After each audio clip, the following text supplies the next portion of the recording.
constitution mooy def décret présidentiel ni sama lenn si li nga xamante ne moom lañ ma attribué woon mu nekkoon sama prérogative muy nangam jël naa ko délégué ko premier ministre attribué naa ko moom mën na ma ko defal man pour man loolu mooy yokk doole mais li ñu gis nii boo ko xoolee bu baax ba gën ko jàngataat da ngay jàpp ne lii nii réorganisation la boo xam ne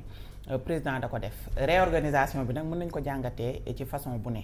mais man ni ma ko jàngatee mooy ni dama jàpp ne Bassirou Diomaye Diakhar Faye dafa amul satisfaction ci premier ministre am bii mu tabb Ousmane Sonko depuis 20 mois parce que dégg nañ fi nag lu bari ci ay conseil des ministres yoo xam ne président dafay joxe ndigal ngir ñu def dara waaye boo xoolee ba fii ñu toog loolee di muy wax duñu ko appliquer moi je pense que ci logique boobu le président de la République nekk looloo tax xëy na mu jël li nga xamante ne moom mooy personnel primature yokkaat ko xëy na indi ñoo xam ne jàpp na ne dinañu mën a seconder premier ministre ba yenn lenteur yi doon am ci liggéey bee yi ni mel ñu mën ko doxal ba noppi premier ministre boppam taxawoon na mu ne ñi nga xamante ne ñoo nekk les membres du gouvernement vous êtes incompétents loolu la leen waxoon ne woon naa ko sax incompétence bi est-ce que doo ko jàngatee ci sa bopp yow mi leen jiite moment bi mu waxee loolu mais loolu noonu yëpp dañ ciy jàngatee ne xëy na li tax rang bi doxut boobaak léegi xëy na ñoom ñooñu nga xam ne ñoo ne ci biir rang bi ñi ci incompétent dafa bari peut-être loolu mën naa tax waaw su ma koy jàngat man damay jàpp ne xëy na loolu moo tax président réorganisé maanaam yokkaat doole primature pas premier ministre la yokk doole non moi je pense que primature la yokk doole xëy na pour li nga xamante ne moom mooy liggéey bi war a am ci biir gouvernement bi dëgg-dëgg mu am ci moi je pense que si base boobu noonu la ko président réorganisé mais du ma ko tuddee yokk doole parce que Bassirou Diomaye bu bëggoon yokk dëgg-dëgg doole Ousmane Sonko am na constitution may na ko am na fu mu war a jaar itam ba mën ko yokkal dooleem ñoo ngi wax chaque jour démb foofa na mu ngi koy wax ñoo ngi wax chaque jour ay président de la République une personne qui partage les mêmes prérogatives wala une partie des prérogatives du chef de l'État mais pour man ba tey loolu amagul démb foofu mu ngi koy wax il l'a si bien expliqué loolu ba tey gisaguñ ko loolu pour mu am foog président de la République def li nekk ci article 50 bu constitution sénégalaise tant que deful loolu rek man damay jàpp ne day réorganiser rek te bu ñu fàtte ne député bi nga xam ne moo dàq wax ci réew mi gën a am information ñëpp am na lu mu wax démb donc nee na fii ba quelques jours bu ñu gisee ñu dàq ki nga xam ne mooy premier ministre boobu ñu bett kon nag mënuñ jàpp ne mënoo loolu c'est paradoxal parce que mënoo xëy yokk nit doole sa premier ministre nga yokk ko doole ba noppi de l'autre côté ñuy wax naan yaa ngi prévoir pour dàq ko ba sax plus loin dans ses dires même nee na sax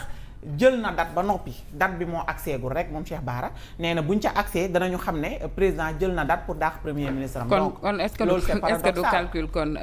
Momo parce que man franchement commencé naa réer d'aucuns parle de neexal bu xamante ni PR mu ngi koy neexal PM ñeneen ñi wax nañu ne calcul la comme ni ko fa fooxee démb pour ne ko wàccoo naa ak yow ñi ci des jàpp ni itam coup de stratégie la encore pour divertir les Sénégalais. diggante Bassirou Diomaye Faye ak Ousmane Sonko gars yi dañoo nekk ci duma démissionner duma la dàq. mais dinaa la yokk say conseils. donte am nañ ay jafe-jafe duma démissionner duma la dàq duma démissionner duma la dàq il préfère nekk ci jeu de yooyu boobu que de régler le problème des Sénégalais ñoom ñaar ñëpp ñoo ci yem ci côté boobu noonu. li Ousmane Sonko doon wax naan réew bi amul autorité il a parfaitement raison ce pays n'a pas d'autorité ñu baal ba wax parce que Ousmane Sonko ñun ñëpp xam nañ li mu bëgg wax naa leen fii ne leen Ousmane Sonko nekkatul problème bi parce que Ousmane Sonko ñëpp xam nañ li mu bëgg te mu ngi ci nekk ma ngi koy wax ki ñu xamul li mu bëgg te feesul place am kay mooy ki nga xamante ni moom lañ jox lépp ne ko saa yaay doxal kooku lañ xamul li mu bëgg kooku lañ xamul fu mu jëm bu ñu ñëwee ci réorganisation bi waa Pastef man lay yàkkamte ma rek ba mu benn vidéo laa gis saa yi foofu na mu tas fu ne ba man ay premier ministre adjoint gars yi di ma gars yow la ñuy wër mais c'est-à-dire écoutez chef de cabinet adjoint du premier ministre là lapsus la laa ko wax mais boo xoolee gis nga ouais c'est des choses soo xoolee li nga xamante ni moom moo am ci réorganisation bi man damaa jàpp ne nekkul Ousmane Sonko la ñuy dooleel la personne de Ousmane Sonko et que nekkul réorganisation moom mooy dooleel li nga xamante ni moom mooy la personne du premier ministre c'est vrai que dooleel nañ primature bi instance bi mais décret la bu nga xamante ni njiitu réew mi moo ko jël et décret boobu noonu après Ousmane Sonko après ce régime sax bu ñu jëlaatu beneen décret pour wàññiwaat doole primature noonu lay continuer di demee donc ku fa ñëw nekk premier ministre doole boobu nga fay fekk mais na fi da ngeen fàtte ni au mois de juin 2024 maanaam 3 mois après bi ñu falee premier ministre ba pare da ngeen fàtte ni le premier ministre wutoon na ay conseillers 20 lu toll ci 20 conseillers yoo xamante ni dafa rattaché wu directement au ministre et au secrétaire d'État. maanaam 20 conseillers yoo xamante ni des points focaux ñoo xamante ni ñoom ñoo nekk le cordon ombilical entre moom ak ñi nga xamante ni ñoom ñooy les ministères. pour plus de performance ci ni ñu ko waxee mais aussi pour plus de rigueur mais pour plus de cohérence ci li nga xamante ni moom mooy la coordination du gouvernement donc Ousmane Sonko moom moo ko créé woon 20 conseillers sont là-bas yoo xamante ni ñii ci wàllum santé la ci wàllum éducation. dans des ministères différents dans des ministères kii yoo xamante ni dañ ko rattaché directement ci moom. léegi quelle est la différence entre ces 20 conseillers là ak cette réorganisation là tey bu ñu ñëwee ci réorganisation bi. ñu jël le directeur scandale bi fi mu nekk fi ñu war a joxoñ baaraamu tuuma mooy jël le directeur de cabinet def ko yóbbu ko au rang de ministre mu nekk ministre. am ay privilèges ministre champ d'application mu gën a yaatu mais ci wàllum koomam gën a yokku mu yeneen privilèges am yu gën a yokku ñu jël les conseillers spéciaux yóbbu ko ci li nga xamante ni moom mooy rang directeur de cabinet et que le premier ministre mu am ay conseils personnels loolu boo gisee man pour man c'est parce que. li Ousmane Sonko doon wax manque de performance ci gouvernement bi et loolu daf koy dëggal donc il faut que ñu renforcer la primature pour que li nga xamante ni moom mooy liggéey bi ci côté coordination ci côté performance bi nga xamante ni moom la administration bi war a am mais kii nga xamante ne mu ngi koy jot mu war ko mën a jot à temps pour mën a am une mainmise sur la coordination du gouvernement. Donc man pour man réorganisation bi c'est plus dans ça parce que pour booster li nga xamante ni moom mooy la primature bu leen fàtte ni toutes les dépenses et ça je le rappelle tous les jours toutes les dépenses de l'État sont centralisées au niveau de la primature. Loolu su fekkente ne primature doxul dara du dox ci gouvernement bi donc su premier ministre toogee mu ni amul performance ci liggéey bi ci gouvernement bi am na manque de coordination am na des missions qui se chevauchent donc moi je pense que il faut que ñu booster la primature pour que liggéey bi gën a am lisibilité mais aussi pour que liggéey bi pour man gën a am performance donc premier ministre primature moo doxul léegi ñuy xool nu ñu ko renforcer pour mu gën a dox man foofu laa ko gisee bu ñu demee nag ci li nga xamante ni moom mooy dooleel premier ministre président de la république li mu wax dafa leer daf ne woon dafay jël ci ay prérogatives am moom jébbal ko premier ministre. parce que bu leen fàtte ne ñoom bi ñuy ñëw au niveau de bi ñuy ñëw nekk candidat ci seen programme 3e xaw ma 4e point bi dañoo def vice-président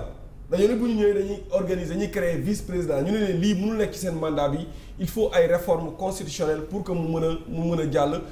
peut-être ci ay référendum wala quelque chose comme ça ci 2029 mun entrer en vigueur. président ne waa léegi comme loolu premier ministre sax moo ko njëkk a wax ci seen première conférence de presse bi. mu ni comme léegi noonu la mën nañu xool président mën na xool ci cëggal guyam bu nekkee président mu wàññi ci li nga xamante ni moom mooy cëru président jébbal ko premier ministre. en attendant ñuy def réforme boobu. président bi mu ñëwee wax na ko ñaari yoon ci face à face à la presse ne président de la république dafa am bëri doole. donc on a un régime super présidentiel donc il va falloir